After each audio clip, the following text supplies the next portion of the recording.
comments, all the questions to add into tonight's conversation.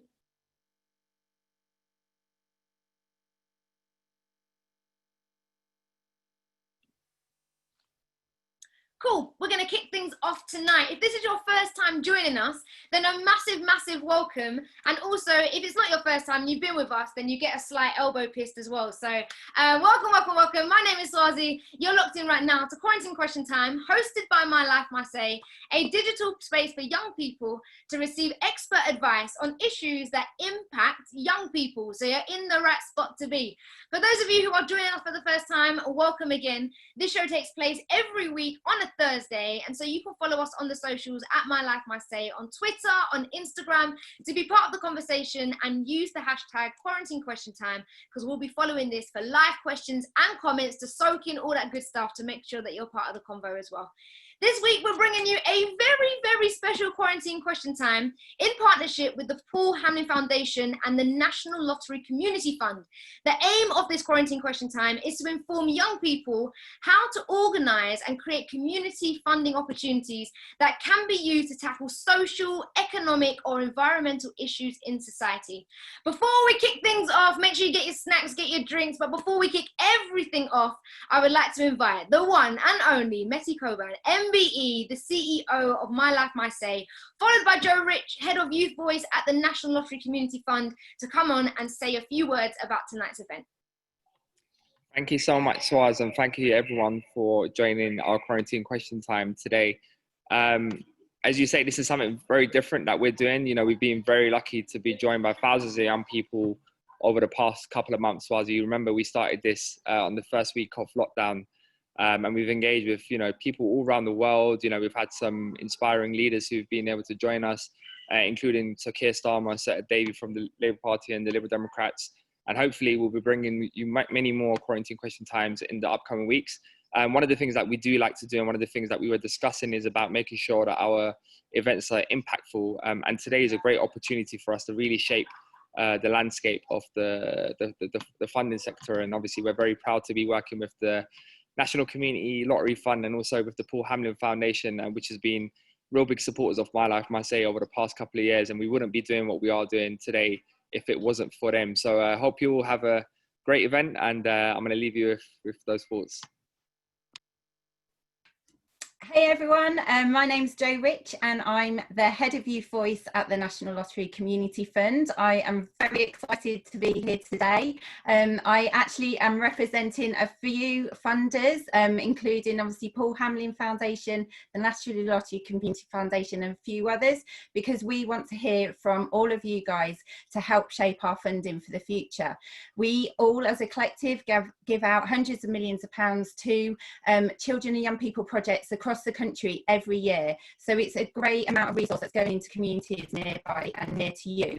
But we're getting better at hearing young people. We're doing things, as you are here tonight, and of involving young people, but we're still on that journey, and that's what we're doing here today.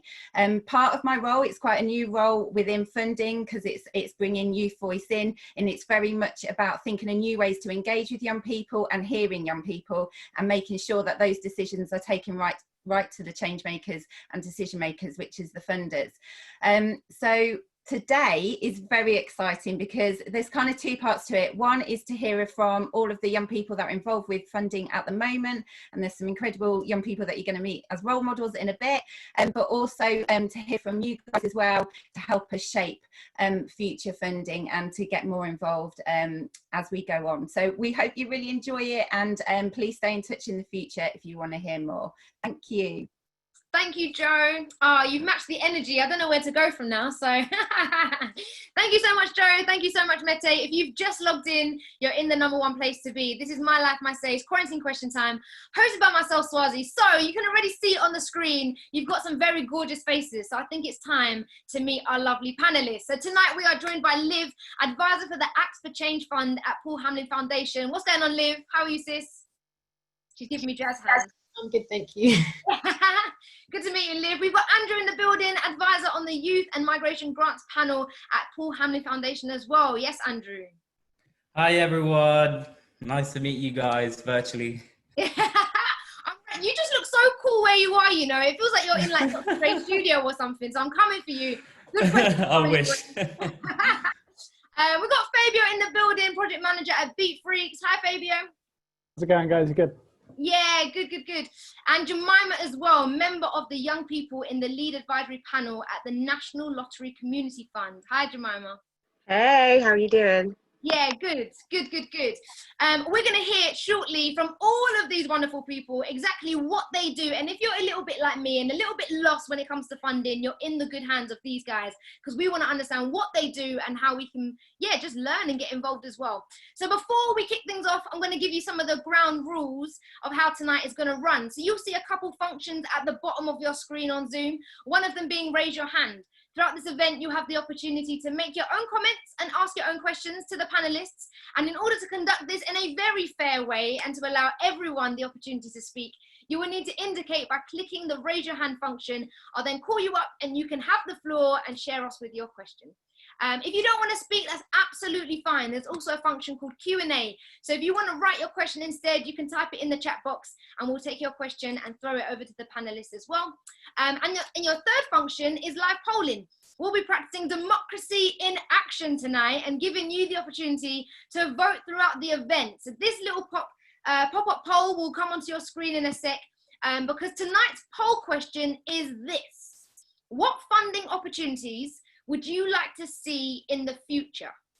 What funding opportunities, there you go, would you like to see in the future? Now there's a bag of answers, but you can only choose one. I'm looking for the number one top pick that you think young people will say. So will it be education, sports, mental health, arts, diversity and inclusion, or employment opportunities? This is a poll. We need you to vote. We need to hear what you think, young people. We're going to come back at the end of the evening to take all of the votes in and see what rises on top. But I need to go over to some of the panelists and ask these guys what they think. So Jemima, let me start with you.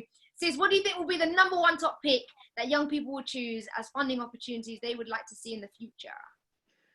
Do you know what? They're all really, really good ones. They're all really good ones. In my team, we all have like different specialists, but I think that employment opportunities are going to come out on top. Definitely. Yeah, amazing. Employment opportunities. What about you, Fabio? What do you think is going to come up on top? Yeah, you know, I think Jemima nailed it. I think after results day today and stuff, and everything that's been going on, I reckon employment opportunities too. That's where I'd be clicking. Yeah, and if you are logged in and you've just got your results, then regardless of whatever result you got, we just want to say from everyone and my life, I say congratulations on your hard work, congratulations on all that revision, you did it.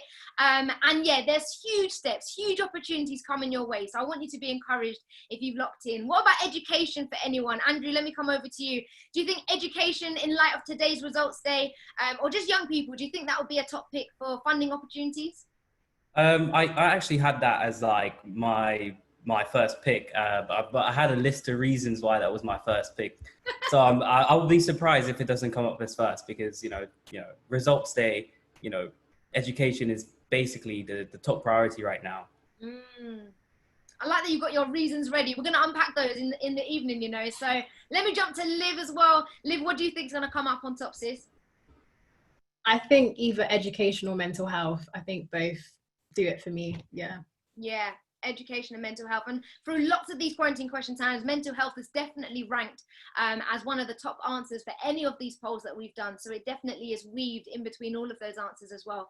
If you've logged in, welcome to My Life, My Say. We've just held a poll and we want you to vote. If you're young, we want to hear your voice, so let us know, what do you think will be the number one top pick for where funding should go? Which opportunity would you like to see that for? We'll collect the poll votes at the end and reveal the answers real soon. Right, so let's jump into some of these guys then. I'm excited to just jump into their worlds and find out who they are. So Liv, starting with you, what does it mean to be the advisor for the Act for Change Fund at Paul Hamlyn Foundation? Break it down, sis. We want to know. Thank you. So the Act for Change Fund is a fund compiled of, basically made up of PHF, Esme Fairburn, and match funded by I Will at the Big Lottery. And basically that is like, okay, first of all, it's a fund that is like an amount of money that I personally cannot comprehend. And so to be able to sit in a room where you're asked about where that money should go, who it will most benefit, and your experience, your lived experience, your being part of lots of different like youth organizations growing up and stuff is seen as just as valid as someone who's worked, I don't know, in that industry for like 20 years, which is like my entire lifespan. It's pretty like, yeah, I was gonna swear. It's pretty amazing. Like it's really, what does it mean? Like it means, I think it's revolutionary. It's what people should be doing. Like if you are trying to fund and invest in young people, then why not, who better to consult than young people in that process? Yeah. I'm not sure, I don't know what else to say. I feel like I've answered your question, but I'm also like, there's so much I could go into. So. There's so much, don't worry, we've got the questions ready for you, you know, I've got so many lined up. But just what I love what you said about there's money there that's incomprehensible. Like that's how I feel sometimes when I look at the lottery. But also you mentioned it's revolutionary. There's a huge change that can happen if someone, a startup or someone young gets a pot of money to then do an idea. That's really, really significant. So thanks, Liv. We're coming back to you, sis. Fabio, let me jump over to you. What's Beat Freaks all about? What does it mean to be the project manager over there? Yeah, cool. So Beat Freaks is basically an engagement and insight agency made up of a community of young creatives spread sort of right across the UK.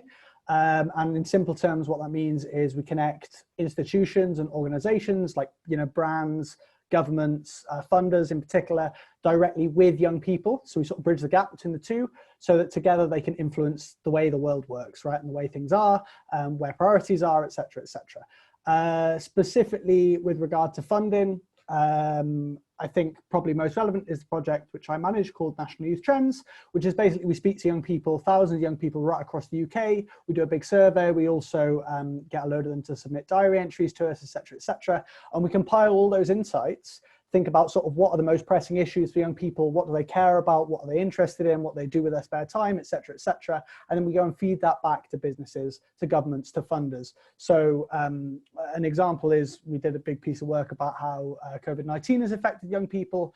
Yeah. Perhaps unpredictably mental health was a huge thing that came out. We went then back to a group of funders and spoke to them about how they could, you know, move funding into that area in specific response to all of the needs that young people have communicated with us. So bridging the gap between young people, what do they need, what do they want, and then institutions, how they can supply that, basically. Yeah. Oh, it's so encouraging, you know, just what you said about bridging the gap. Like, that's what we need. Do you know what I mean? Sometimes young people, we feel listened to, but we don't feel heard. And that's, I think, a real difference making change. So yeah, especially on this platform as well, My Life, My Say, and talking to you and to Joe, it's just so good for young people to come on and yeah, have their voices heard. So thank you so much, Fabio. Jemima, let me come over to you, sis. Member, listen to the title, please. Clock it, please. Member of the young people in the lead advisory panel at the National Lottery Community Fund. Like, that's wild. First of all, how did you get this? And what does it mean? What does your day-to-day mean? So how I got this is we were all like young leaders in kind of programs. So I was on the youth council for the Wildlife Trust, doing things like environmental work and going to national lobbies, and that's kind of how I got put forward for that. I know that the other people on the team were kind of young leaders in their individual projects, and then they got put forward for that same kind of opportunity. So it's been amazing. I'm not gonna lie, I was starstruck. I was like, the National Lottery? But my day-to-day, well, week to week, is kind of like every Wednesday we'll meet and we'll discuss. So it's our biggest kind of thing is we're an advisory panel for the National Lottery and for other funders. So our biggest thing is to kind of create what a quality youth program is going to look like, what that is, and giving it to other funders and making sure that they know what that is, know what to look for, and know what to fund, what to give their money to. And it's also kind of making sure that funders understand how important youth voice is to have on every single one of their panels. Yeah, amazing. I just hear influence.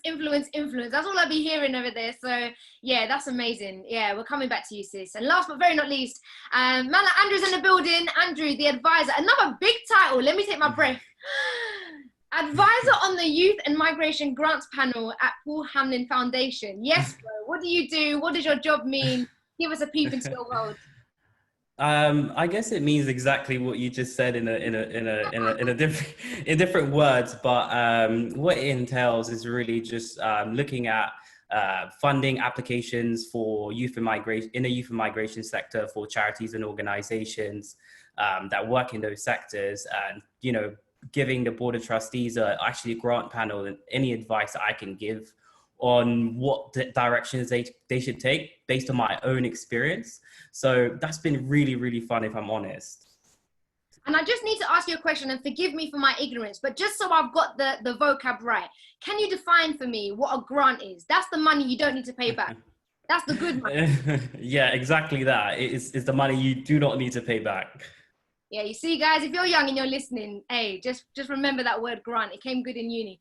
Okay, let me come back to you as well, because Liv, I didn't ask you how you got into your fund, but let me ask this question first because I'm going to open it up. My question number one is, well, given that the world of funders, panels and funding opportunities is not wildly known, and with that being said, how are you currently involved with funding decisions and ultimately having influence? A lot of you guys, especially Fabio, you spoke about bridging the gap, and Jemima, you spoke about influence, but let me start with you, Liv, and also ask you, how did you get into your role, first of all? Do you want like the short story or like the...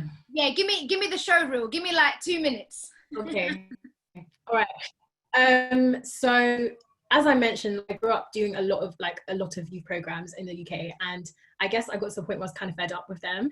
And then I found the Advocacy Academy and did that program. It's a 8-month intensive like social justice fellowship, and through that got into like activism, and basically was the product of a youth program which aimed to train up young people in activism and etc. And through that, I heard about the youth board role.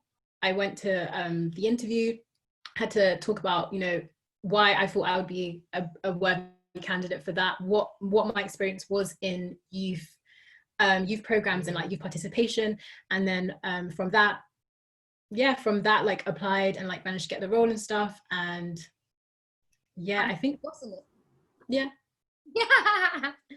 Amazing. And I think your story has a lot to do with finding yourself just being active and getting involved with things that you care about. And so with the world of funding maybe not being so wildly known, how would you encourage other young people who do want to get into this world? How can they get involved?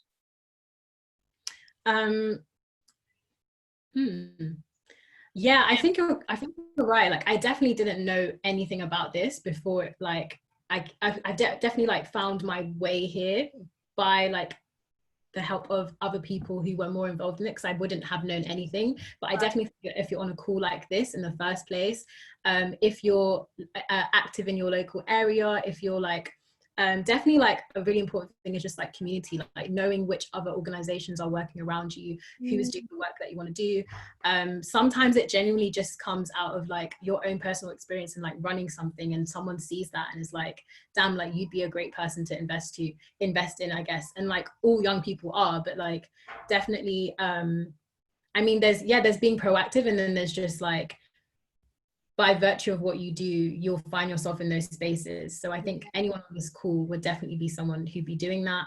I guess like, yeah, I didn't know it. I didn't know what PHF was or Esme Fairburn, like I didn't know any of these places beforehand. So I think it would be disingenuous if I was like, go and look on the internet and like look at their website and follow them, because that's not what I did. But I think just by virtue of being a young person who is active and in their community and like communicating with other people who are doing those things too, a lot of the time, maybe I'm being optimistic, but I think that they should come to you rather than you having to go to them.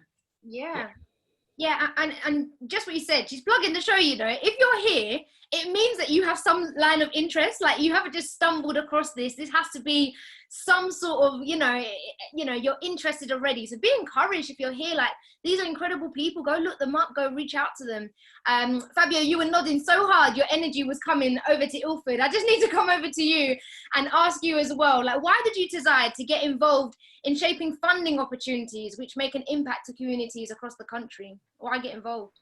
Yeah, I think So it's probably less about my personal journey and more about Beat Freaks' journey, I would say. I think funding is so much the root of it is the root of the direction that all sort of youth work goes in, right? Because a lot of youth organizations, in order to exist as a company or as an organization, they have to get their money from somewhere.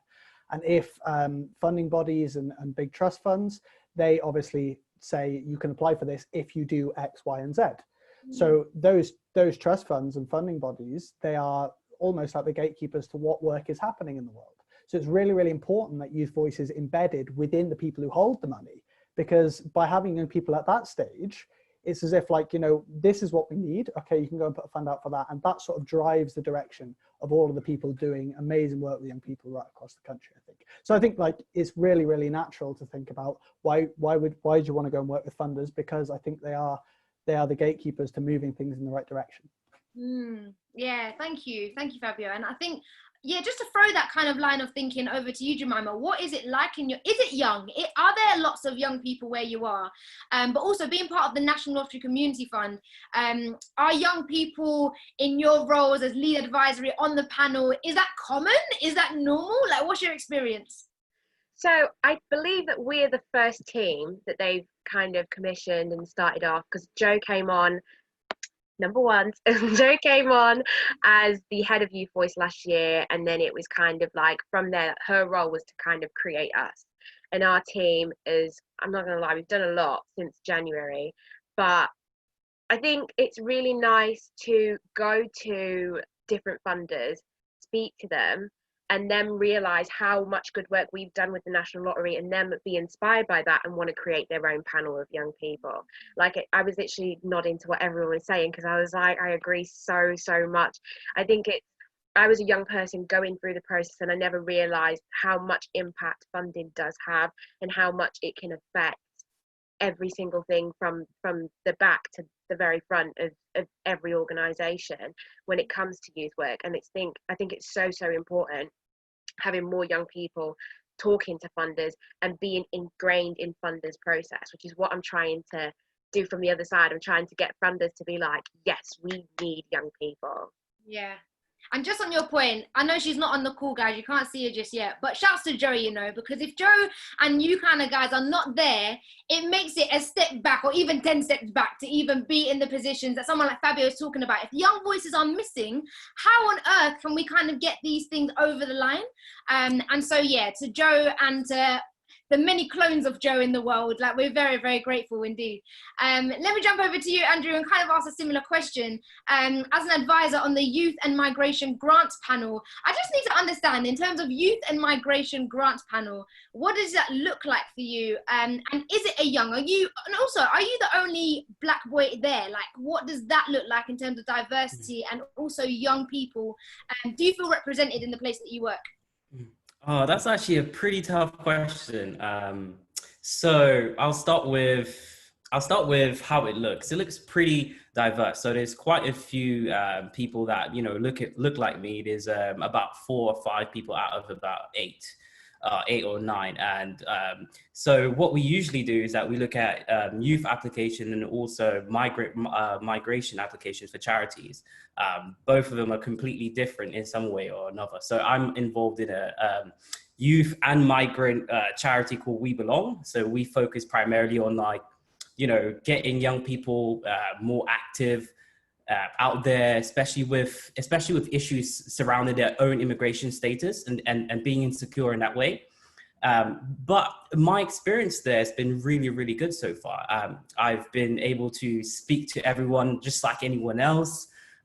It's been very welcoming. The board has been, very nice. They take the time to listen to everything that you have to say. And I think coming from my position, especially as a young person, a young Black person, I am the only young Black boy, but there's, there's also another young, not Black person, but Asian person on the board as well. And we both, we're both around the same age. We speak a lot. We talk about what's going on and some of the applications that we have to go through. And that's been very comforting, but also, we also have a variety of, for example, we have a very, very powerful person in the deputy chair position, who's also a Black woman who also pushes Black issues, but also looks at young people issues, and that type of energy is always welcome there. But I think really truly that's basically it. Yeah, I'm so encouraged, you know, because we just know that in the climate that we're in, with having voices heard, pushing matters of Black Lives Matter, there's so much to have to say, and to know that, yeah, you feel welcomed, you feel as though you belong. That's amazing. That's really, really encouraging. Liv, as well, let me come over to you. Is the space in which you work young, and does it reflect, do you feel, could you give an example perhaps of where you've had influence to influence a decision about funding, and yeah, like what Jemima said, you can have absolute impact. Could you give an example of what that's looked like in your role? In terms of how young our panel is, similar to Andrew, I work alongside another young person. We're the same age. I think actually what's really great is, so she's called Lucy. She's from Liverpool. Yeah, she's from Liverpool, and obviously I'm usually at university, but like we don't live in the same place. We're from like completely different worlds, but we're both young people with different needs. And I think I really love the fact that she's not from London, because a lot of stuff is London centric. But yeah, like Andrew said, like that's another young person I'm working alongside who isn't exactly the same as me, but like provides a different, unique perspective. And in terms of decision making and like having influence over the money act of it, I think when I first got there, I was like like I said, like I genuinely couldn't comprehend that amount of money, and so I was very like, is like, you know, what can I say, like what can I offer here? Can you guys still hear me? It says my internet is unstable. Yeah, I was very like, what can I offer here? Like how could I know like what organization to fund or which one not to fund? And I think the most poignant example I can think of was there was like an instance about mental health, and everyone acknowledged that like, yeah, like this would be a great thing to fund and stuff, but there was like apprehension around like the way it was being done, or like is that there was a bit of conflict and like tension there, and Lucy and I like held our ground. We were like, no, this is important, like this thing needs to be funded, this is something that is going to reach like a wide range of people, and like this one in particular, like we really feel strongly about, and that just came naturally by virtue of like our own experiences and like seeing, I think it was something to do with like mental health in schools, something like that. And that was like, I remember that was like the first meeting we had, and I remember just like us just, and someone actually on the panel turning and being like, actually I'd be really interested to hear what Lucy and Liv think about this. And because they invited us to speak about it, I just like went off. If you asked me, I couldn't say like what I said, you know, some of you just like talk in the moment. And then yeah, and then that thing got funded, and I would like to think that I feel safe in offering my opinion, but also in learning. I feel like there's mutual learning in that process. And also, I love the fact that our panel in particular is like constantly challenging definitions of things, constantly challenging the way that they work, upgrading it and updating it based on what we've said, based on what worked last time. And so I've lost your question, but yeah. 10 out of 10. What, do you know what? I didn't realize your industry sounds very progressive. It sounds like it's very forward, and it's great. Like, just because it isn't my world, it's so refreshing to hear like someone said, yeah, pass the mic to Liv and to Lucy. Shouts to Lucy when you watch this back, but shouts to Lucy. But yeah, what do you guys think about this? How can you input? And then to have the influence for what you said to change stuff in big lottery. Nah, you're actually doing too. Before I move to Fabio, actually, because I want to talk about the survey, Fabio, that you conducted around COVID. I want to come to you, but Liv, I don't know if you could just explain funding. I don't want to assume that we all know what that is, and I don't have the right definition. So could you just in a sentence perhaps, or two, I don't know, just maybe explain what you mean when we're talking about funding? Okay, what I understand funding to be is different organizations will like, so there will be there might be a specific fund that you apply to that is for an express purpose. A bit like Fabio was saying, there's a couple of hoops you've got to jump through, things that you've got to do to qualify or to access that fund. Or it might just be like, so with our one, there were two stages. We were going to fund a certain number of organizations, and then another second bunch. Yeah. And it's essentially just like, yeah, you submit an application forward explaining what your organization is about, and then there might be some criteria that you're trying to fill as well. So for us it was, you know, like youth participation, like what are the ways that you are including young people in your organization, etc. And then we would go through all of those applications, like the entire like description of the organization, what they plan to do with that money, and then if you're successful, you get the money, and then the organization can kind of do what it needs to do with it. Fabio, would you like to like? Yeah.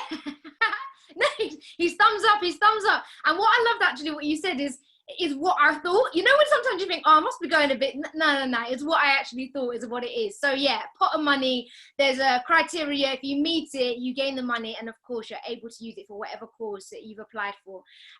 Before I come to you, Jemima, and talk about young people and ideas, and sometimes there's a struggle between access to funding, I'm coming to you next, sis. But Fabio, just your survey around COVID and that really being the bridging the gap kind of conversation between talking to young people and then hearing what they have to say. What was that like? And also just talk us through that kind of survey, that work that you did. Yeah, for sure. Really interesting, because we were so National Youth Trends is basically the big umbrella project, right, which is where we go out and talk to young people across the UK, find out what they're interested in. And the start of this year we were planning to launch like the big next phase of it, right, just talking to young people generally about, you know, everything from their use of social media to what they feel about their mental health, to how they feel about government, etc. And we were getting ready to launch. I'd like written the survey, written all the questions, and then the pandemic hit, and we were like, oh my God, what are we going to do? So I had a conversation with a couple of other people at Beat Freaks, and we thought it'd be really interesting and really needed at the time to talk to young people about how coronavirus is affecting them. I don't know if you folks remember, but in those opening weeks of lockdown, there was so much in the news about, you know, young people are the main group who aren't compliant to coronavirus. They're this, they're that.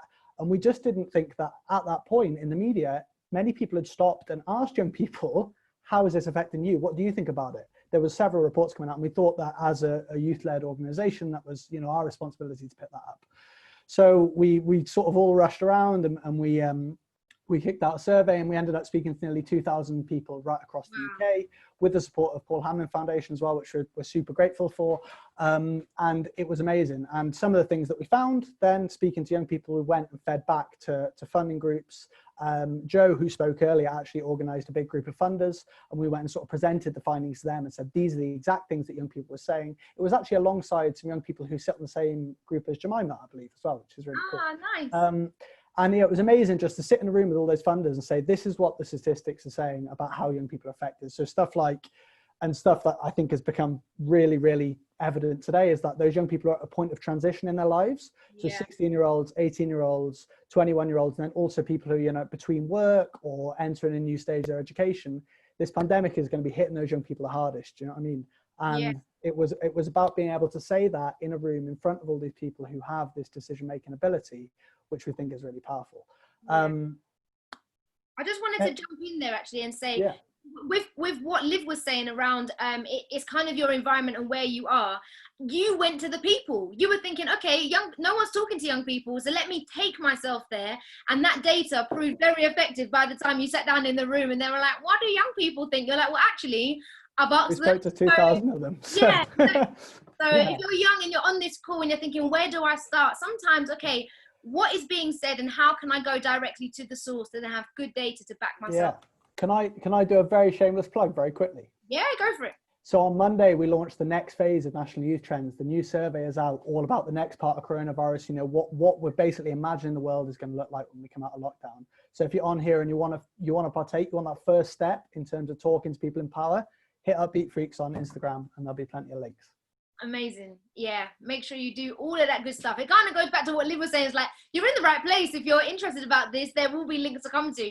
So I'm going to go and flip it on its head with Jemima right now. So as much as it's good to go to the people, what happens when young people come to these opportunities and there's a barrier of access? What kind of access barriers do you face? And in your line of work, do you help young people overcome?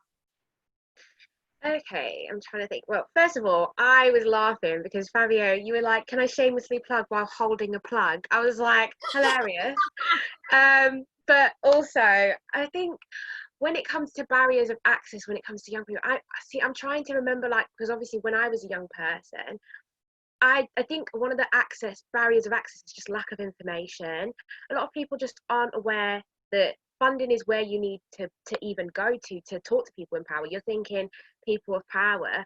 When I was in the Wildlife Trust, I'd be like, oh, we need to go straight to the MPs and try and lobby and do things like that. And we didn't know that obviously with money comes power. So that's one of the biggest things. What we're trying to do as a team to make those barriers go away is that our massive bit of work is on a quality youth program and informing funders what young people need. So like I've got some examples of what makes quality youth program. First of all, it's got to be fun and engaging.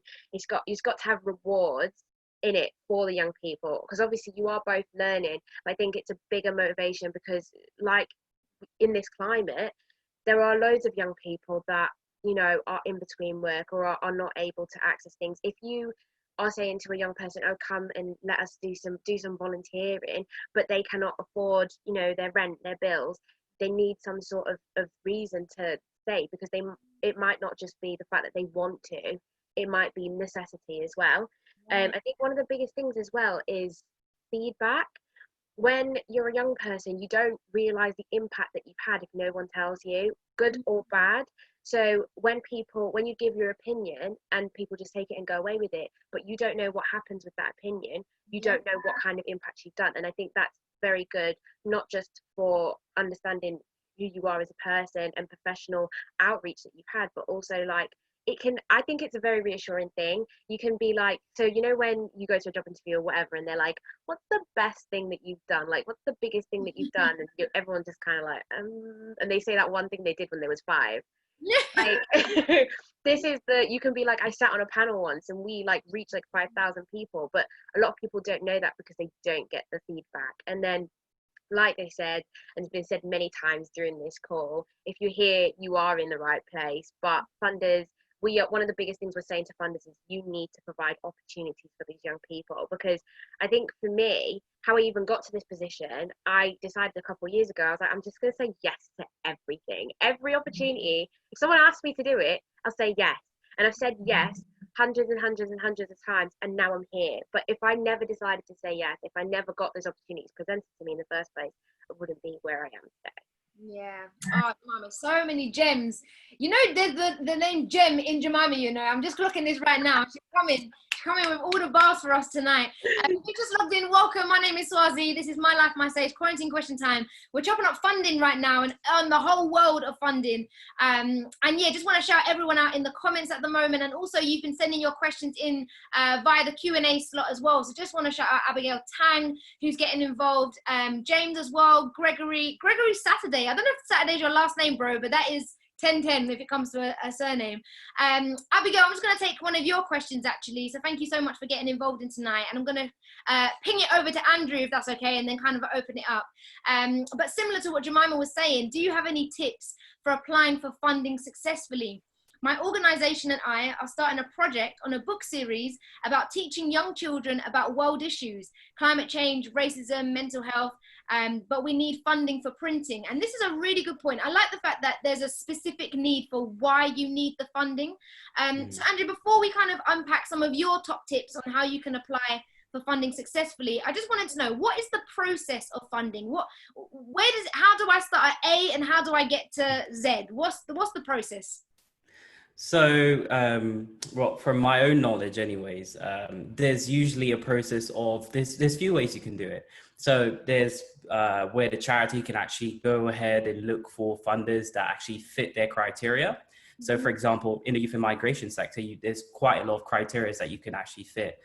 If you're a charity or organization looking to actually do something for young people. So that's one way. Another way is actually potentially knowing someone who actually works in a charity and asking them how to go about doing that. So I've actually tried to do that in my own time. So I've worked with this very small hub in South Norwood. I'm from Croydon, and they were like really eager about getting funding and, you know, trying to get young people in one place where they can do a lot of arts and all this stuff, all amazing stuff.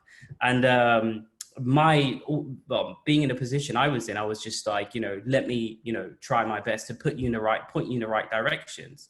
So sometimes that could be the way to go about getting correct funding.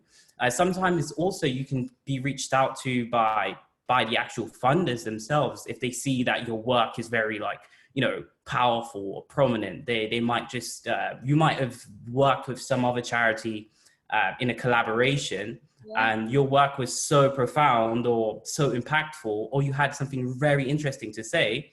And because of that, funders will reach out to you. They're really, really interested in actually finding really good organization and charities to fund. That's because that's what they do. So I think those are my, A to B, how to actually start to get into funding itself. But the actual process itself actually has many steps. So the step that I usually am at is the very last stage, where we actually sign off and say, yes, we're going to fund these guys. We're going to give them a whole lot of cash and, let them go about their business and have fun with it.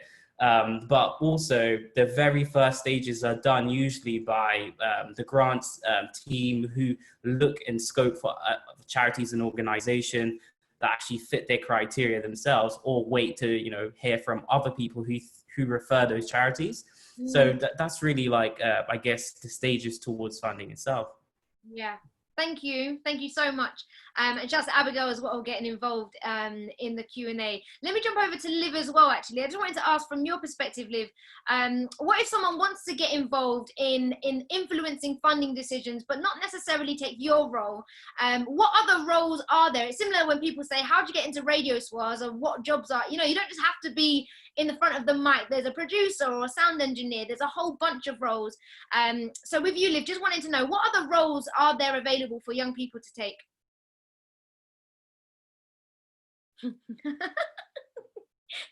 It's meme worthy, Liv. I just love it's the thinking face. The suspense is killing me. Should I give you a different question? Are you thinking? Okay. I don't know if what I'll say will be right. So I'm like... No, you can shoot it. Shoot the shot, man. There's no wrong answers here. Specifically to funding. Or just in your, what are the kind of people that you work with? What Andrew said, he's at the end stage of signing something off. So then I'm thinking, okay, there's stages before that. So kind of, what does that look like in your world? What other job opportunities are there? Okay, I think I'm also at the same stage as Andrew. I'm at the signing off bit, but I'm sure that there are people that need to. So when I was at the Advocacy Academy, people would come from funders to come and visit and come and look at what's actually happening there. I'm sure that there are people that have to actually research and collect loads of information. I think there are funds and grants and stuff for actual research into youth participation.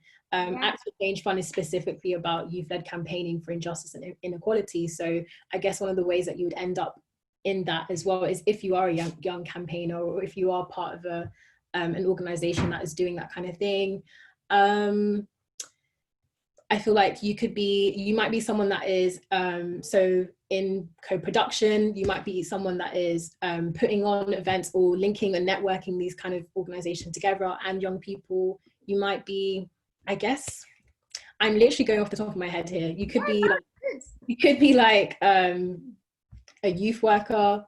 You could be so tapped into any sort of stage. Yeah. I feel like as long as you are about youth participation and youth voice, as long as you are campaigning, as long as you're doing those kind of things, you'll find yourself either interacting with funders, or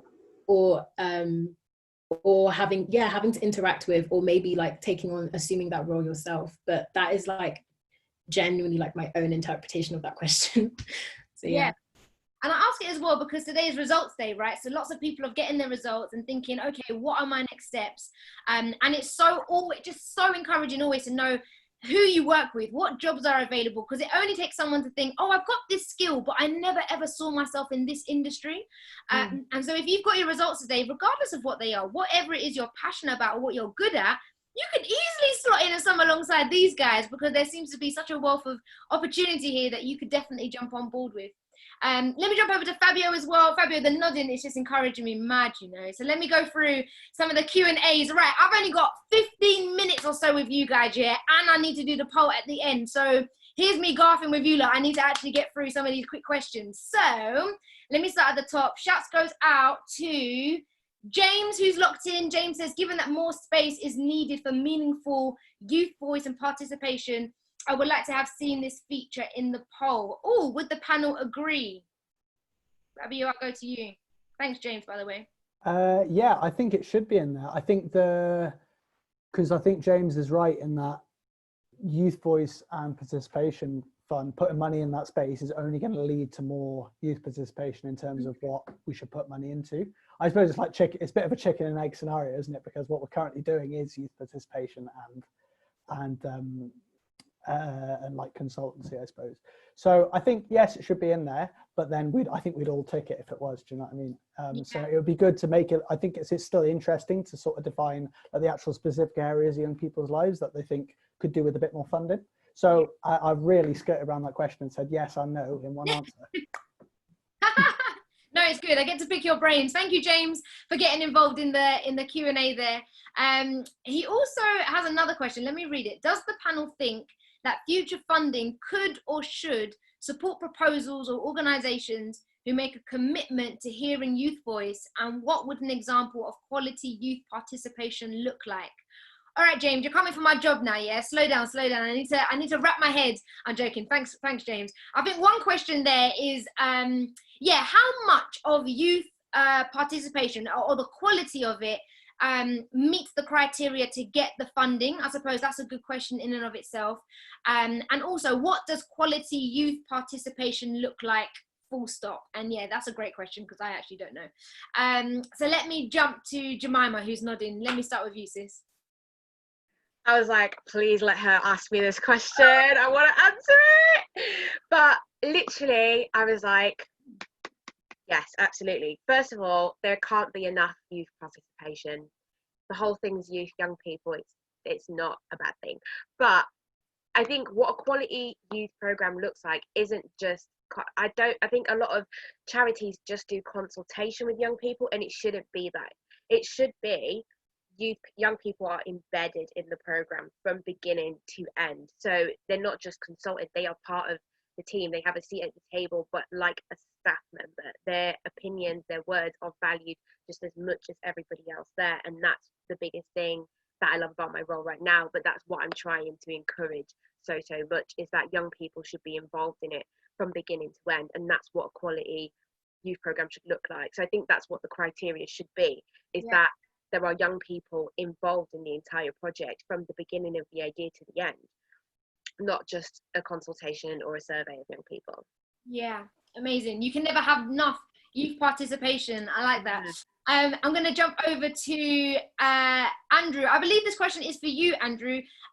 Shouts goes out to Kenya Sue Smart, another 1010 name, who is asking, how are the grants monitored, please? How are the grants monitored?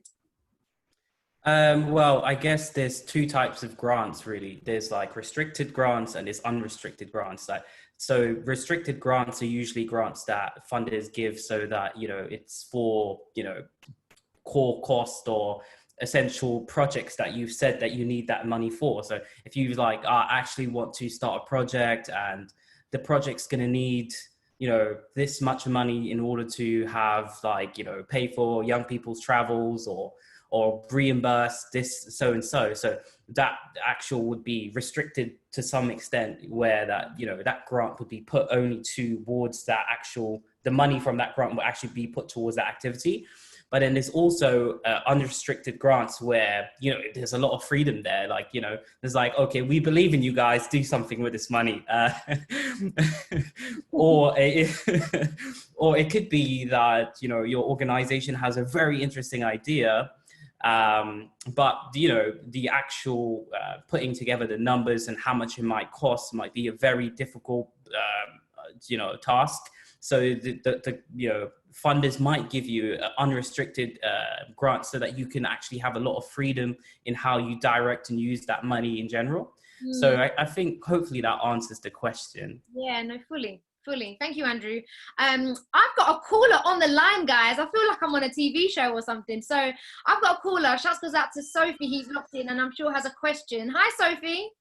Hi. Hi, how are you? Where are you calling from? I'm good, thank you. I'm calling from Preston in Lancashire. Oh, nice. Okay, cool. Jemima's gone mad. Okay, great.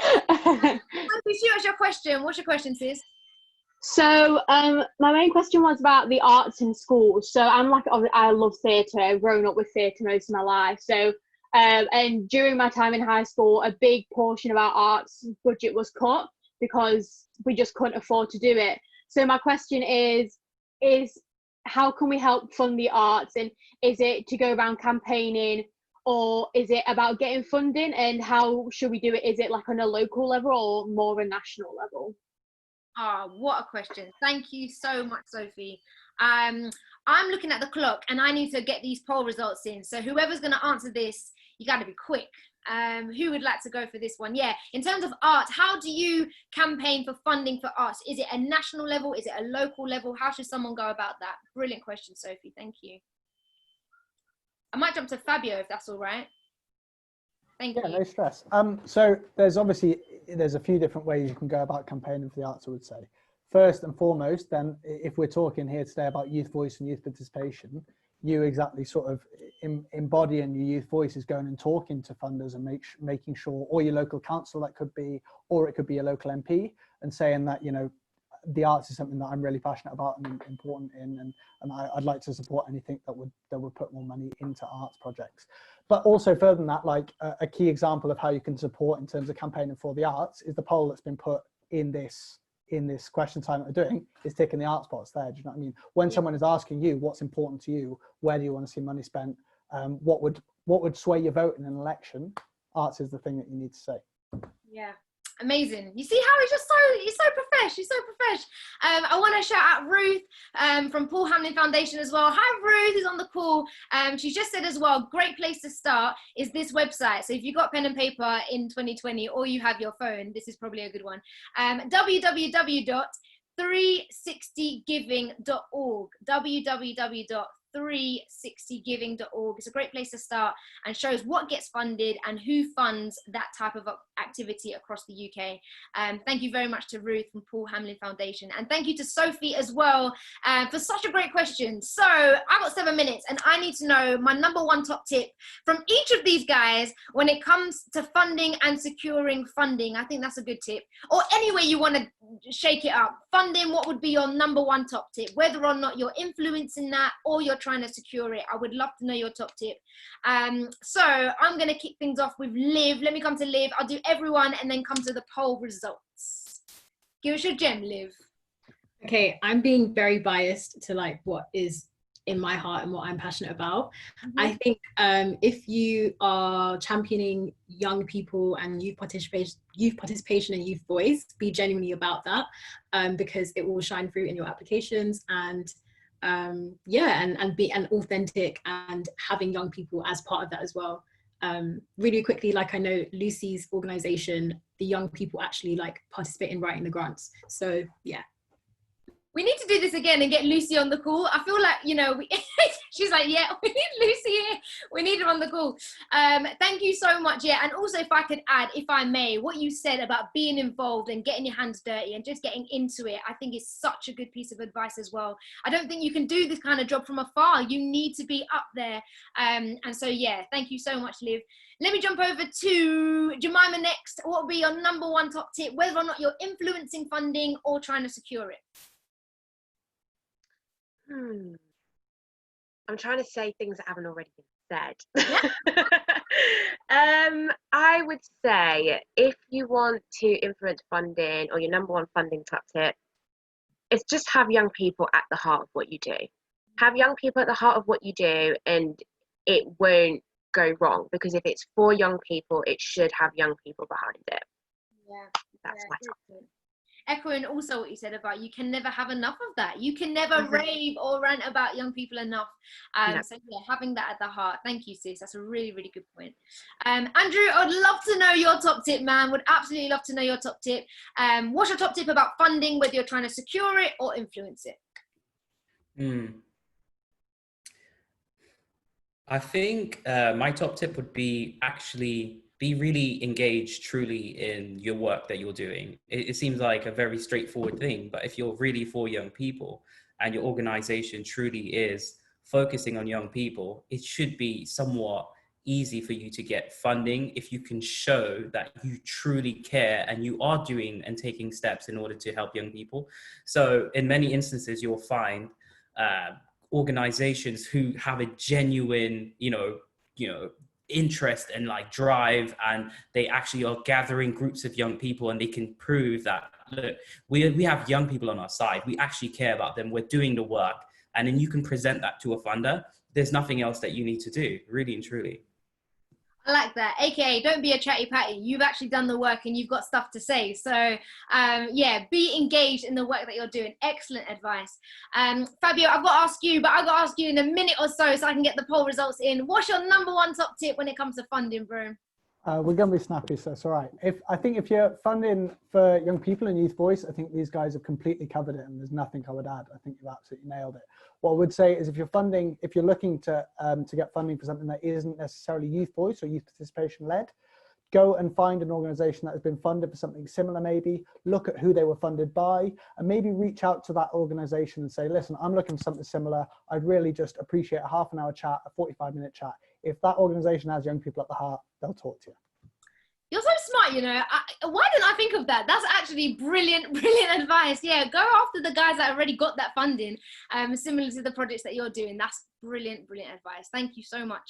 Okay, we're going to do the poll results now. So, My Life, My Say, would you kindly reveal to us what has #1 topped the question of what funding opportunities would you like to see in the future? And I can confirm that, oh, it's close, you know, it's close.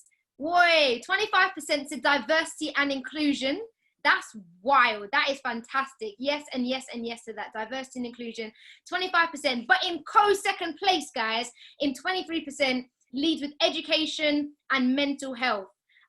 Yeah, two big pieces of this poll in particular, given that it's results day to day, but also the conversation around mental health. And if I'm honest, I think mental health kind of spills into all of these different opportunities and these different types of ways that we need funding in every space that we've listed today. This has possibly been one of the funnest conversations I've had with such a fantastic group of people. So can I give a round of applause in my one house, you know, round of applause to Fabio, to Jemima, to Andrew, and to, they're so cute, they're actually clapping, and to Liv as well. Shouts to Ruth and Joe, to My Life, My Say, to Meti, to Telly, to the whole team. Thank you so much. And if it's your first time, welcome to My Life, My Say. My name is Swaz. I'm hosting these things. But also, if you're here, like we've all said, take these people's emails, you know, they're on socials, you can find them. And if you're interested in funding, whether you want to influence it or you have an idea and you want to secure the funding to make your idea happen, go check out these guys because they're just such good fun and they've got good gems to point you in the right direction. This is My Life, My Say. My name is Swazi. Thank you so much, guys, for tonight, and we'll see you very, very soon. Take care. Bye.